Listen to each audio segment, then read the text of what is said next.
lamento. No puedo.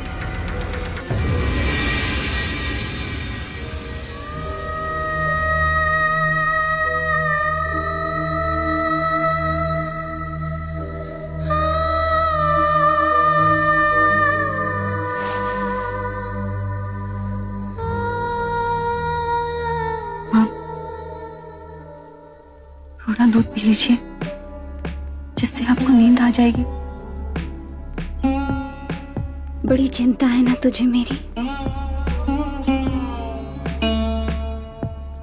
जानती है यशो, आज मैं सारे बंधनों से मुक्त हो गई।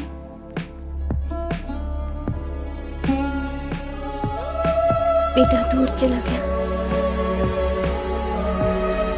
पौत्र भी हमें छोड़ के चला गया।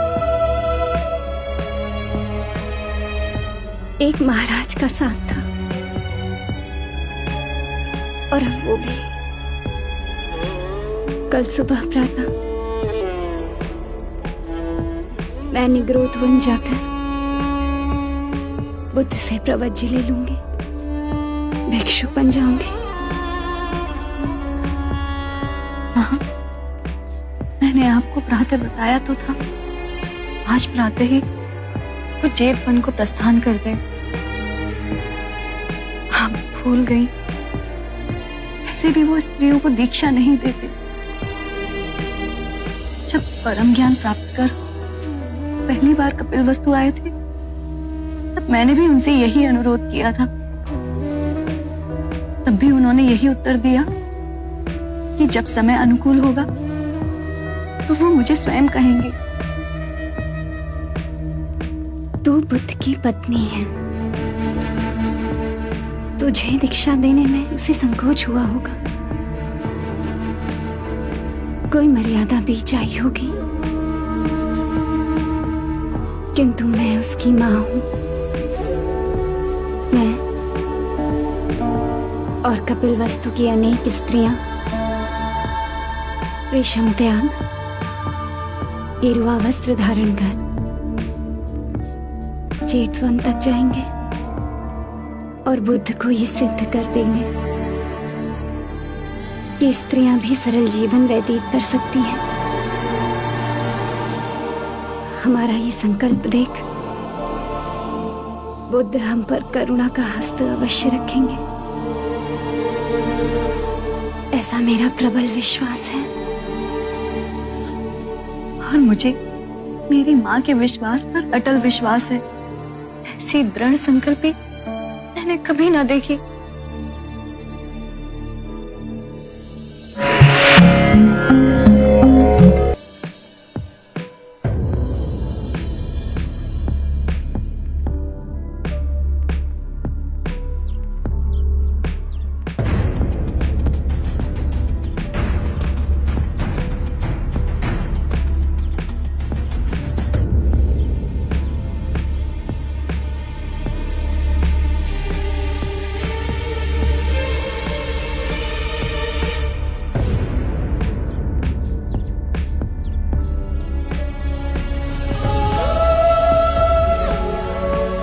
दीदी, इतना कठोर निर्णय दीदी। मैं आपको इस दशा में नहीं देख पाऊंगी। महादेवी, आप भाई महाराज के आशीर्वाद का हाथ हमारे सर पे नहीं रहा, अब क्या आपका हाथ भी हमारे सर पे नहीं रहेगा? इस जीवन में तुम सब जैसे प्रेम करने वाले भाई बहन मिले, तुम्हारा बड़ा उपकार है मुझ पर। और मुझे पूरा विश्वास है कि मेरी अनुपस्थिति में तुम धर्म और न्याय का पालन करोगे।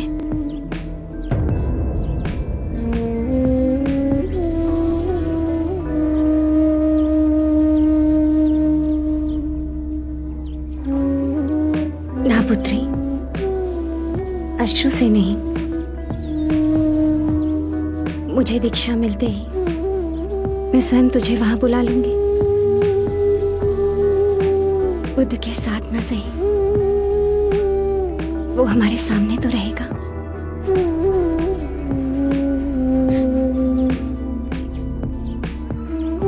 मंगला दीदी, मैं यशो को तुम्हें सौंपती हूँ। मेरी पुत्री का ध्यान रखना, उसके मन को कभी चोट ना पहुंचे। आज से यशो के आंसू मेरे, उसकी सारी पीड़ाएं मेरी। मैं ये तो नहीं कह सकती कि मैं कभी भी आपका स्थान ले सकती, परंतु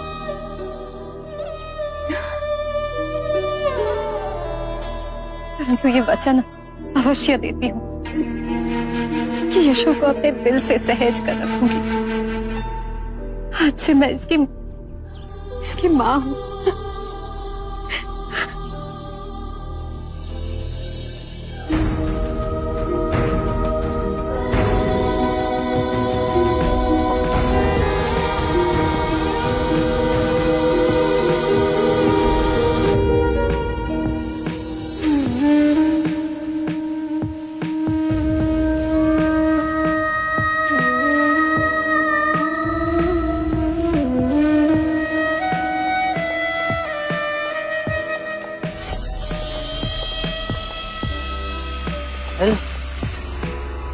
ऐश्वर्य छोड़ के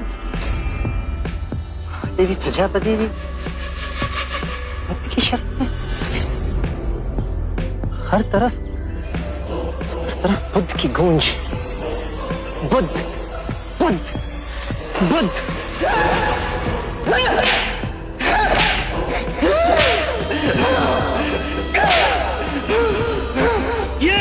ये आजाद चक्र से विचित्र करने के लिए, ये उसमें विश्वास करने के लिए। जब लोहा गर्म होगा मैं चोट मारूंगा। ये उससे मुक्ति करने के लिए। युद्ध में केवल तेज धार तलवार ही काम आती है, बिना धार की तलवार का क्या काम है? ये सिंहासन गंवाने के लिए।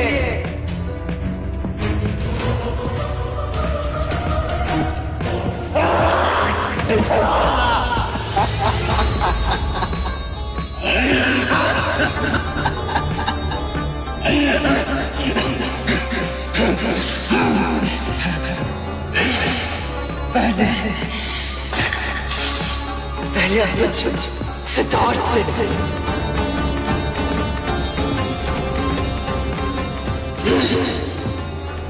फिर युवराज सिद्धार्थ से,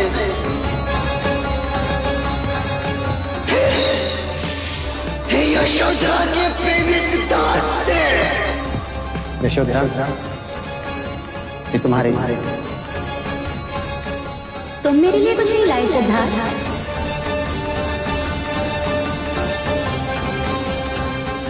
ये सारे खुशबू मेरी ओर से तुम अपने पास ही रखो। मेरे लिए तो ये एक कमल ही पर्याप्त है।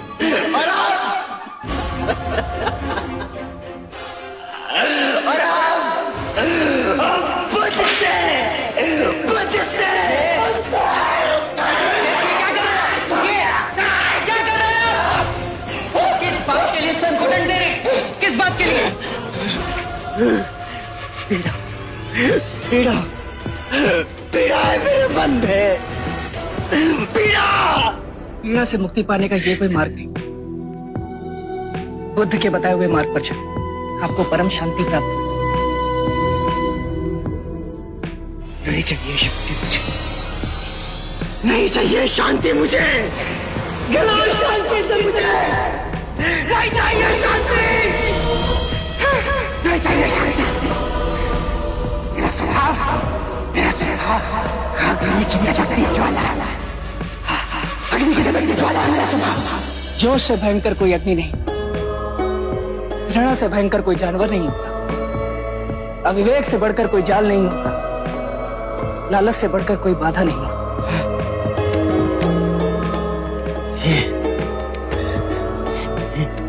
ये वाणी मेरी नहीं, ये वाणी वत्थ की।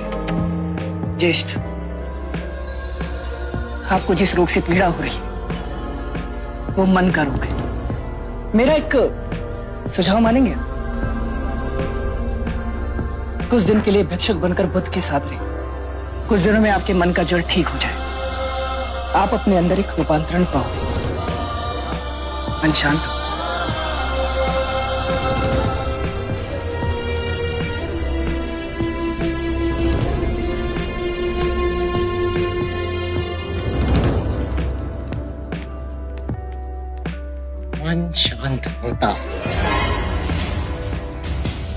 ये जब शत्रु ने मुझसे विश्वासघात न किया होगा, बचपन से लेके आज तक एक ही जिसने मेरा सब कुछ छीन लिया, मेरा सुख, मेरी शांति, मेरा मान सम्मान अभिमान, मेरा प्रेम, मेरा प्रथम प्रेम, राजसिंहासन, सब कुछ छीन के तुम तो भगवान बन के बैठ गए Siddharth.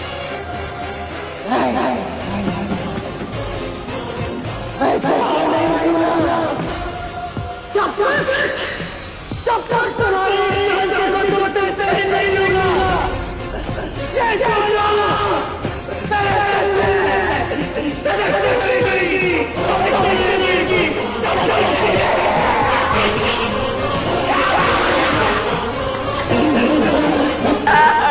Boda no acepta mujeres entre nosotros. Lo lamento. Pero deben regresar.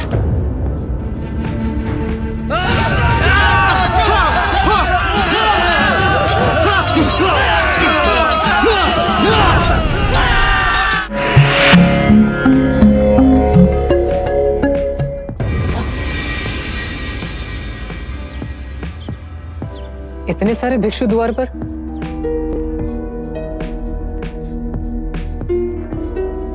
प्रणाम महादेवी। आप यहाँ इस दशा में? उत्तरानंद, भिक्षु बनने का अधिकार केवल पुरुष का तो नहीं, और मुझे इतना तो ज्ञात है कि मुक्ति के मार्ग पर बुद्ध किसी के साथ भेदभाव नहीं करेंगे।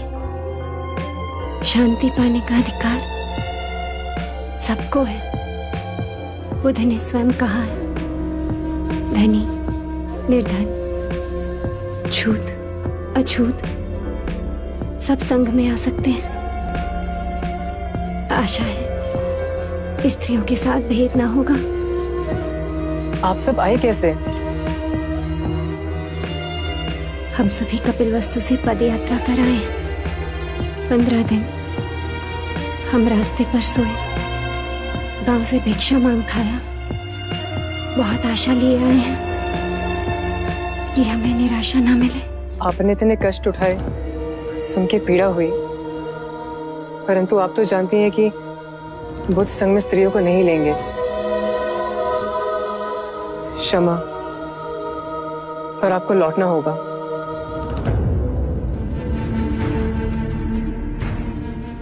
हम बहुत दूर से आए हैं, अब लौटेंगे नहीं। और हमने ये सिद्ध कर दिया कि हम भी भिक्षुक की भांति सब त्याग सकते हैं। हम पर कृपा करो, बुद्ध के पास हमारा निवेदन ले जाओ। हमें हमारे दुख से निवारण केवल इसलिए ना मिलेगा क्योंकि हम स्त्री हैं।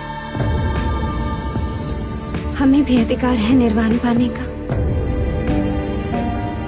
बुद्ध से हमारे लिए विनती करो, हमारे दुख का व्याख्यान करो। जिस बुद्ध के हृदय में सारे संसार के लिए इतनी करुणा है, वो हम पर भी करुणा अवश्य बरसाएंगे। आप यहाँ विश्राम कीजिए, मैं तुरंत बुद्ध के पास जा आपका निवेदन उन्हें देता हूँ। मैं वचन देता हूँ कि जो बन पड़ेगा करूंगा।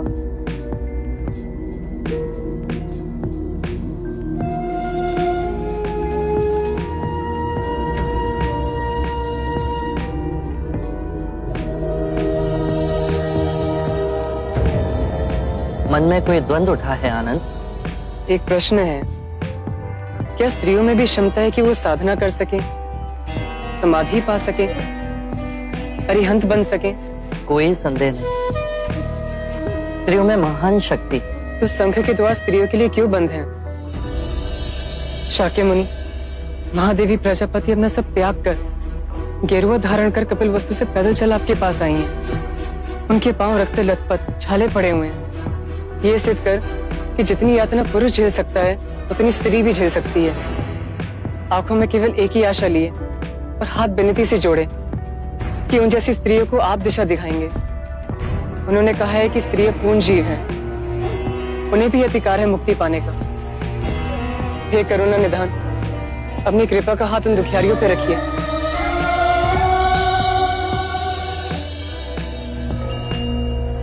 सरिपुत्र, अनिरुद्ध, मोगलाना और महाकश्यप को बुलाइए।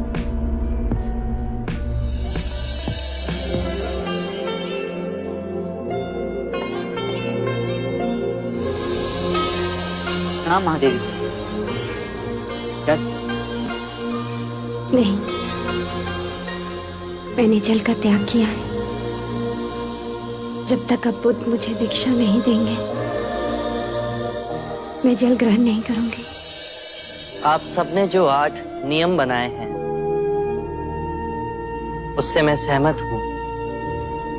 आनंद, तुम जाकर इन नियमों की जानकारी दे दो। यदि आप स्वयं आए तो माता प्रजापति को प्रसन्नता होगी।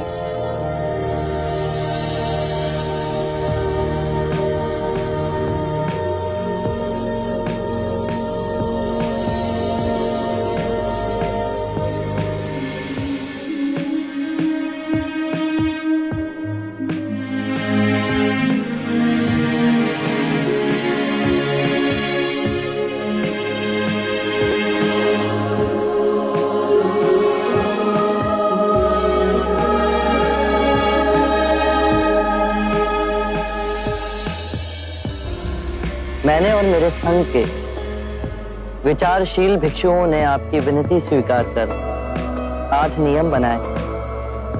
यदि आप सभी को ये नियम मान्य हो तो आज ही आपको दीक्षा दे भिक्षुनी बनाया जाए। आभार। ये नियम आपको आनंद समझाएंगे। कृपया कर ध्यान से सुनिए।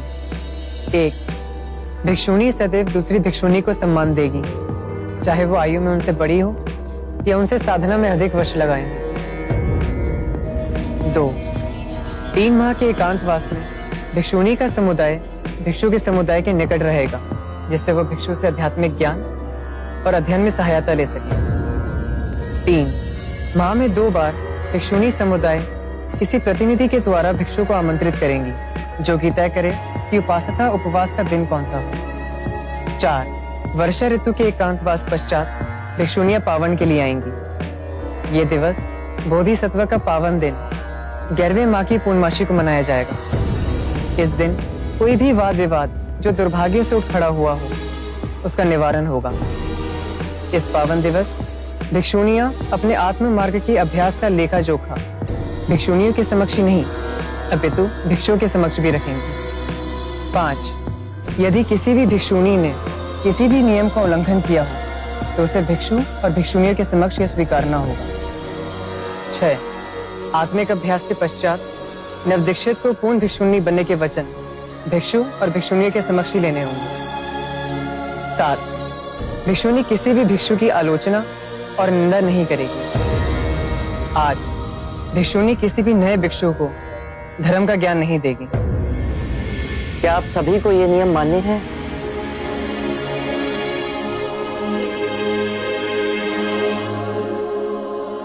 हाँ, हमें ये सारे नियम मान्य हैं और हम अंतर मन से इन नियमों का पालन करेंगे। आप बस हमें दीक्षा दे दें। आप सभी भोजन और स्नान करके आइए। आज ही आपको दीक्षा दी जाएगी।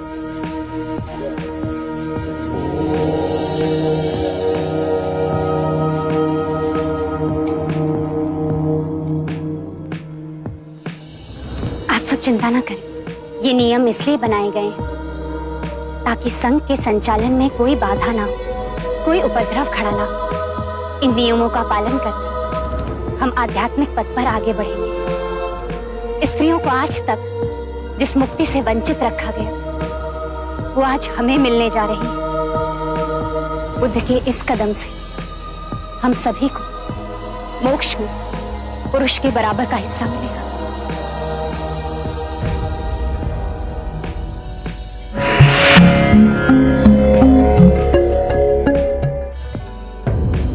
भाते, ये कैसा विरोधाभास?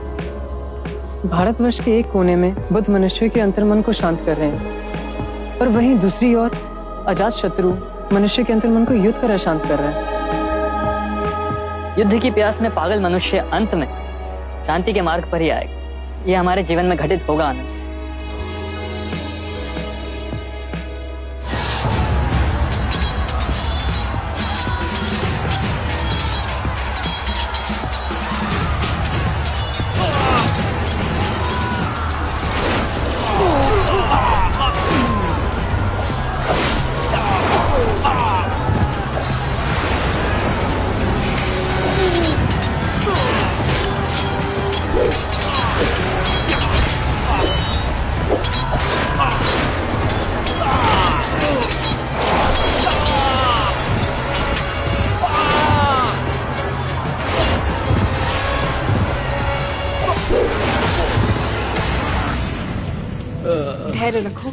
धैर्य रखो सैनिक, धैर्य रखो।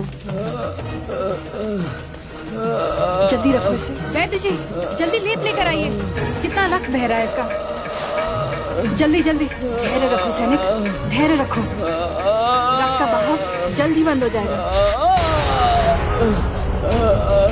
मैं लौट के युद्ध के लिए जा पाऊंगा ना? अवश्य जाओगे। वैशाली के माथे पर विजय का मुकुट तुम ही पहनाओगे सैनिक। हमारी वैशाली की जीत होगी। हाँ, हमारी वैशाली अवश्य जीतेगी। हमारी वैशाली की जीत होगी। हमारी वैशाली ही जीतेगी। हमारी वैशाली की जीत होगी। हमारी वैशाली जीतेगी।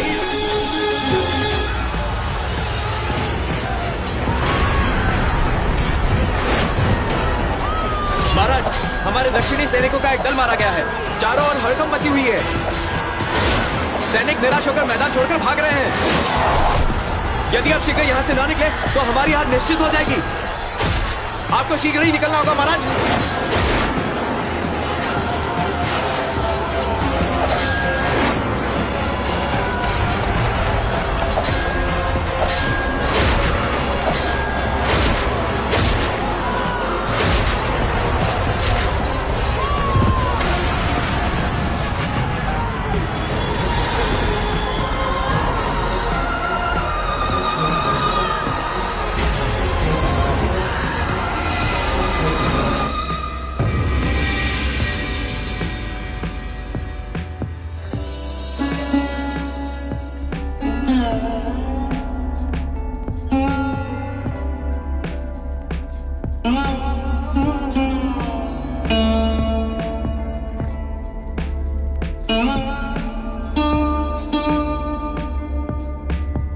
मानव को क्या हो गया यदु? ये दूसरे की धरती पर मनमानी कर उत्तराधिकार करना, ये लहू की पिपासा कभी मिटेगी क्या? रोना आता है सोचकर कि बुद्ध जैसे विशाल व्यक्तित्व ने, जिसने मगध के जन जन को अहिंसा और शांति का मार्ग दिखाया, उस युग पुरुष की वाणी क्या किसी ने अंतरात्मा से समझने की कोशिश की? अगर अंतर साथ किया होता तो मगध लहू की होली ना खेलता। मगध के जन जन के हृदय में बुद्ध का संदेश है देवी अम्बा। पर अजात शत्रु जो अपने बल के नशे में चूर, विवश कर उन्हें युद्ध के मैदान में लाया। एक मनुष्य के अभिमान की पूर्ति के लिए कितने बेबस लोग अपनी जान की आहुति देंगे। देवी अम्बा, हम युद्ध जीत गए। मगध की सेना युद्ध के मैदान से भाग खड़ी हुई। वैशाली की जीत हुई। सुनिए, हमारी वैशाली की विजय का नाद का स्वर चारों दिशाओं में गूंज रहा है अम्बा। वैशाली की, वैशाली की, वैशाली की, वैशाली की, वैशाली की, वैशाली की, वैशाली की, वैशाली की, वैशाली की, वैशाली की, देखो तो, वो वैशाली का सैनिक घायल है। जाओ जल्दी से उसे ऊपर लेकर आओ। उषा, तुम भी वैद्य जी को बुला के लेकर आओ।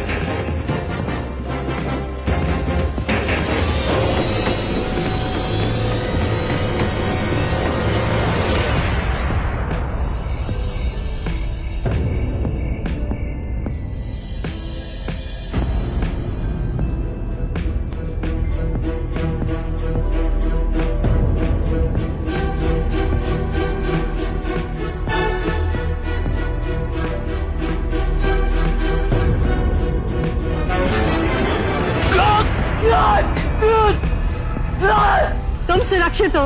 तुम्हारी जान पर जो संकट था टल गया है। तुम्हारी वीरता व्यर्थ नहीं गई सैनिक।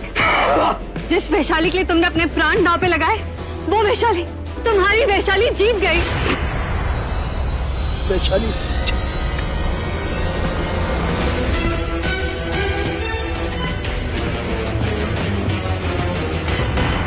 Es sobrenatural nuestro matrimonio, es eterno. Ni siquiera la distancia sería capaz de separarnos. La haré mi esclava un día de estos. O si no, quítate de aquí, madre. O si no, voy a...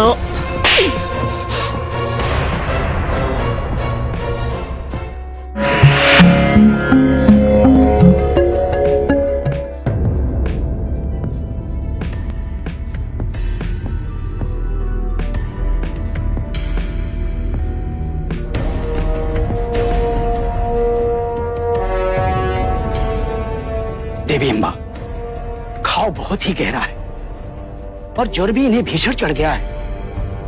अतः ये काढ़ा इन्हें 4-4 घंटे के अंतराल पर पिलाते रहिएगा। 1-2 दिन के पश्चात इन्हें अवश्य ही चेतना आ जाएगी। मुझे आज्ञा दीजिए।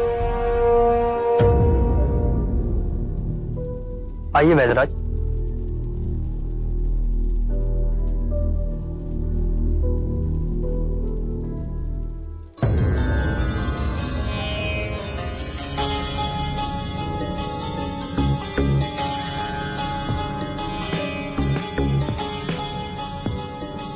इनका चेहरा किसी सामान्य सैनिक की जैसा नहीं है। कितना तेज है इनके मुख पे। हाँ यदु, राजसी आभा है इनके मुखमंडल पे। ये कोई सामान्य सैनिक नहीं, ये बहुत बड़े योद्धा लगते हैं। इतना रक्त बह जाने के बाद भी जीवित है। तुम जाओ यदु, जब तक इन्हें चेतना नहीं आ जाती मैं इनके पास ही बैठी रहूंगी। इतने दिवस बीत गए, आपका कोई समाचार नहीं आया। तुम्हारे दुख भरे दिन बीत गए यशो। आ गया जेतवन से समाचार। जब सबकी मती जाए मारी तो कौन करे रखवारी। वेद जो समाचार है वो बताओ, अपनी व्याख्या ना सुनाओ। संदेश आया है जेतवन से कि महादेवी प्रजापति को बुद्ध ने दीक्षा दे दी। अब संघ में स्त्रियों को भी प्रवेश दिया जाएगा। मुझे माँ के विश्वास पर अटल विश्वास था और इनके निर्णय पर मैं जीवन भर अडिग रही। तो उससे पाया क्या? तुम नहीं समझोगे। अब मेरे मार्ग में कोई भी बाधा नहीं है। मैं भी भिक्षुनी बन सकूंगी। तुम्हारी वर्षों की तपस्या सफल हुई यशो। अब तो बस माँ के बुलाने की प्रतीक्षा है। मुझे इनका सानिध्य मिलेगा, राहुल और नंद का साथ भी होगा। मैं भी आध्यात्मिक मार्ग पर चल सकूंगी। वाह वाह देवी वाह। सब भिक्षुणियों के साथ में तुम भी एक भीख का कटोरा लेके वहां घूमना। अरे कभी सोचा है यशो, ये ऐश्वर्य, ये सुख, ये स्मृति क्या कि तुम्हें मिलेगा क्या? इनके दर्शन। बहुत बड़ी भूल कर रही हो यशो। चेत जाओ समय रहते। तुम्हें क्या लगता है यदि तुम संघ में शामिल हो जाओगे तो तुम बुद्ध को पा सकोगे? जो खोना था तो खो ही चुकी हूँ और अब कुछ पाने की हृदय में कोई कामना ही नहीं है। तो सुन लो, बुद्ध वहां केवल एक गुरु है, न किसी का पुत्र, न किसी का पिता, ना किसी का पति। सोच लो यशो, वहां ना तो कोई विशिष्ट स्थान होगा और ना ही सम्मान। उठाओ अपनी आंखें और देखो यशो, क्या नहीं है तुम्हारे पास यहाँ। क्या है जो तुम पा सकती हो? ये राज घराने की देख रेख, ये वैभव, ये ऐशो आराम, सब ठुकरा के एक भिक्षुणी बन के जीना बहुत कठिन होगा यशो। बुद्ध ने कहा है कि प्रत्येक व्यक्ति अपने स्वास्थ्य और रोग का स्वयं रचयिता होता है, और जिसका प्रमाण आप दे रहे हैं कि कितना रुग्ण है आपका अंतर। और रही बात मेरी, तो एक बात सुन लीजिए, जिसे आप सुख समझते हैं और दुर्भाग्यवश जिसे आपने सदैव धन से तौला, जीवन के परम सत्य को समझने के लिए केवल हृदय के द्वार की आवश्यकता है। तुम्हारे बुद्ध का हृदय सूख चुका है, इतना भर गया है कि उनके प्रेम की नदी चारों ओर सभी के लिए बह रही है। मेरा और उनका क्या नाता है ये तुम नहीं समझोगे, पर फिर भी अंतिम बार आपको समझाने की चेष्टा करती हूँ। मेरा और उनका नाता हृदय का है, और केवल इस जन्म का नहीं, अपितु कई जन्मों का है। इसीलिए शुरू से ही हम दोनों एक दूसरे को समझ सके।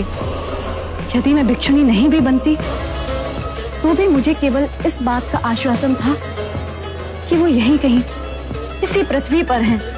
और अब जब मैं उनके साथ रहे, भले वो मेरे साथ ना हो, पर मैं उनके आध्यात्मिक मार्ग पर चलूंगी और उन्हें अपना परम गुरु बना सकूंगी। हमारा विवाह साधारण नहीं है ज्येष्ठ, मेरा और इनका विवाह अलौकिक है, जिसे दुनिया की कोई भी दूरी नहीं मिटा पाई। इसके केश पकड़कर इसे अपने चरणों की दासी न बनाया तो मैं भी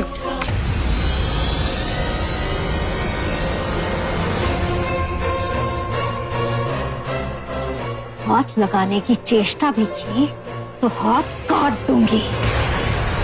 और ये आंख उठा दोबारा यशो को देखा भी ना, आंखें नोच लूंगी मैं। हट जाओ मेरे रास्ते से पागल औरत।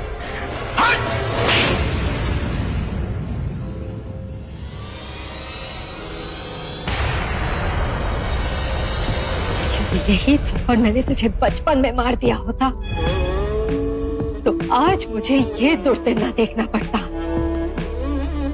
Escúchame con atención en esta ocasión. Yashodhara वही जाएगी जहां उसका स्वामी है, और यदि तूने कोई भी अनिष्ट चेष्टा की तो रास्ते में मुझे खड़ा पाएगा। यशो मेरी पुत्री है, समझा तू? ढाल बन के मैं खड़ी रहूंगी उसके रास्ते में। जा यहाँ से, जा।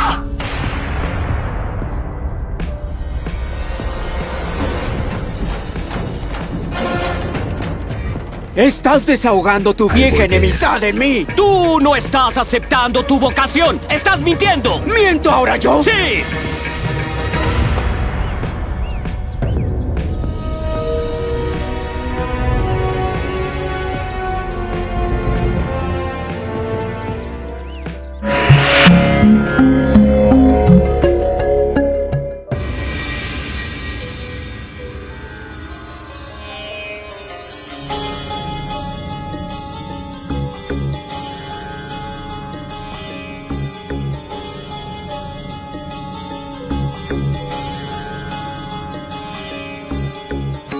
भागो मत, युद्ध करो, युद्ध करो, शीश दे दो पर अपना विमान मत दो। युद्ध करो कायरो, युद्ध करो, युद्ध करो। सैनिक, भाई से क्यों कांप रहे हो? संभालो अपने आप को सैनिक। सैनिक,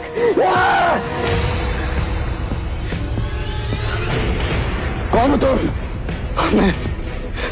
मैं कहा हूँ वैशाली में। वैशाली, मैं तो युद्ध में। वैशाली तुम जैसे शूरवीरों से धन्य है। वैशाली जीत गई युद्ध में और अजात शत्रु पराजित हुआ। सैनिक, हे ईश्वर, दासी, सैनिक ये पी लो।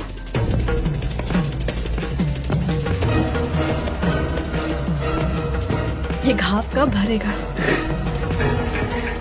इतनी आसानी से मैंने भरने नहीं। ये घाव भरेगा नहीं तो आपके प्राण को संकट है। मैं इतनी आसानी से मरूंगा भी नहीं।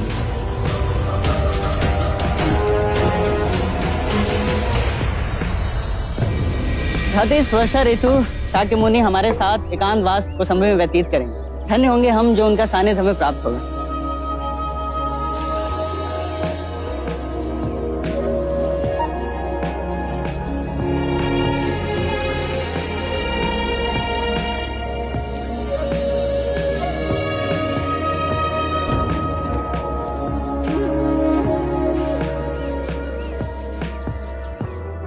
सूत्राचार्य क्या बन गए? अपने आप को बुद्ध के बराबर समझते हैं। बड़ा अभिमान है। अब आप भी तो शिलाचार्य हैं, लेकिन आप तो कितने विनम्र हैं। अब देखना, हाथ धोकर बिना गंदा पानी फेंके और नया पानी भरे यहाँ से चले जाएंगे। अरे 2-3 दिन से यही कर रहे हैं। आप शिलाचार्य हैं, सब पर नियम लागू आप करते हैं। आज आप इन्हें रोकिए और इनके आचरण का विरोध कीजिए। सूत्राचार्य रुकिए। महानुभाव, क्या मुझे आपको शीलता का पाठ पढ़ाना होगा? बुद्ध सबको समान समझते हैं, तो नियम भी सब पर समानता से लागू होते हैं। क्या हो गया? खाने के झूठे हाथ धोकर वो गंदा पानी फेंककर उस बर्तन में नया पानी भरना पड़ता है। मैं भूल गया। 2-3 दिवस से आप हमेशा भूल जाया करते हैं। इतनी तुच्छ बात को इतना तुल क्यों दे रहे हैं? देना पड़ता है क्योंकि यहाँ कोई भी आपका दास नहीं।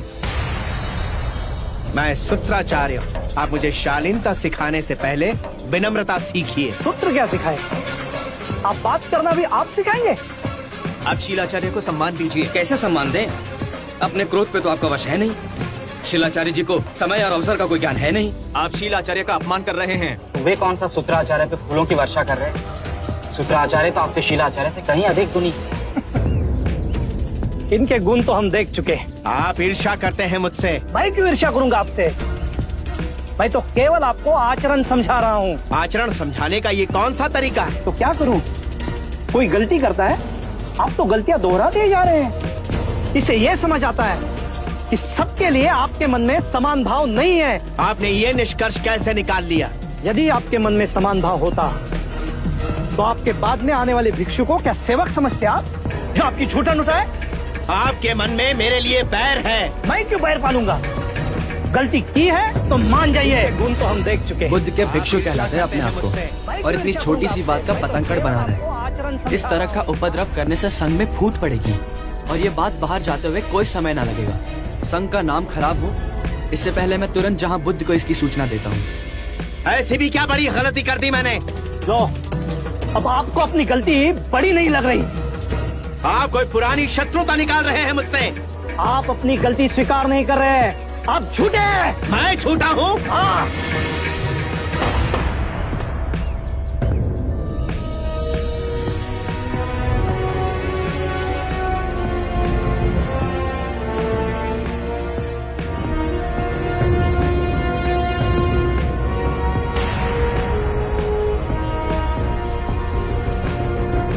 आरंभ हो गई निर्वाण प्रथा, सुनो सुनो ये बुद्ध कथा।